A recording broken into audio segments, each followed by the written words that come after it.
দেবে। কেউ যদি কোরআনের কাছে জিজ্ঞাসা করে, কোরআন তুমি কোথা থেকে নাজিল হয়েছ, কে তোমাকে নাজিল করেছে, এই প্রশ্ন যদি কেউ কোরআনের কাছে করে, কোরআন নিজেই তার জবাব দিতে পারে কিনা?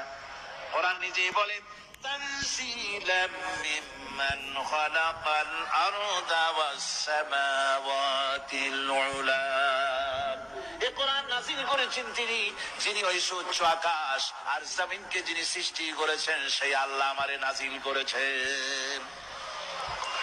কোরআনের কাছে কেউ যদি প্রশ্ন করে, ও কোরআন এই পৃথিবীতে নাজিল হওয়ার আগে তুমি কোথায় ছিলে, কেউ যদি প্রশ্ন করে, কোরআনে কারীম নিজে নিজের পরিচয় শোনায়, আমি কোথায় ছিলাম শোনো, বাল হুয়া কুরআনুম মাজিদুন ফি লাউহিম মাহফুজ।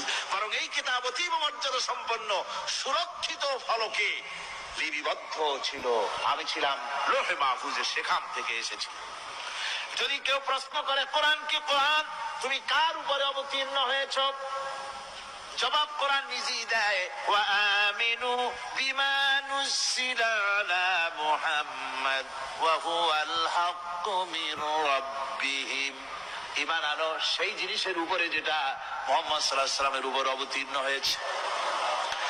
আবার অন্য আয়াতেও জবাব পাওয়া যায়, তাবারাকাল্লাযী নাযালাল ফুরকানা আলা আবদিহি লিয়াকুনা লিল আলামিনা নাযীরা।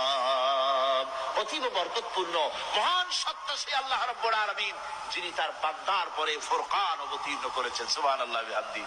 কোরআনের নাম আমি বলেছিলাম শুধু কোরআন নয়, অনেক নাম আছে। কোরআনের আরেক নাম ফুরকান। কোরআনের আরেক নাম কি? আল ফারকু বাইনাল হক্কি ওয়াল বাতিল। কোরআন হচ্ছে সেই মহাসত্য যা মিথ্যা এবং সত্যের মধ্যে পার্থক্য সূচিত করে, মঙ্গল এবং অমঙ্গলের মধ্যে পার্থক্য সৃষ্টি করে, যা সত্য এবং মিথ্যার মধ্যে তাফরিকা সৃষ্টি করে, সত্যকে মানুষকে বুঝিয়ে দেয়, তার নাম হচ্ছে ফুরকান।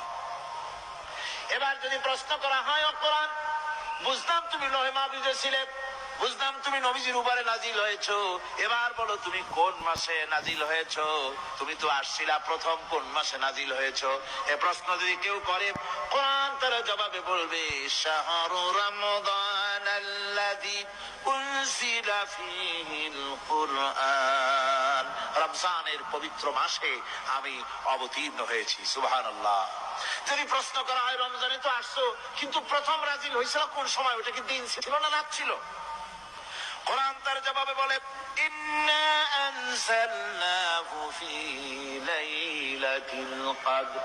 কদরের পবিত্র রাতে আমি এই পৃথিবীতে আমার আগমন ঘটেছিল।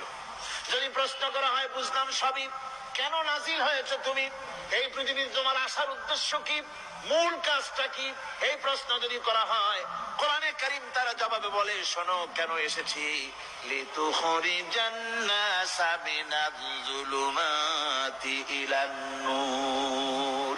আমার মিশন হচ্ছে গোটা বিশ্ব মানবতাকে পঞ্জীভূত জমাট বাঁধা অন্ধকারের ভেতর থেকে টেনে বের করে আলোর সন্ধান দিতে, আলোর দিকে আনার জন্য আমি কোরআন নাজিল হয়েছি।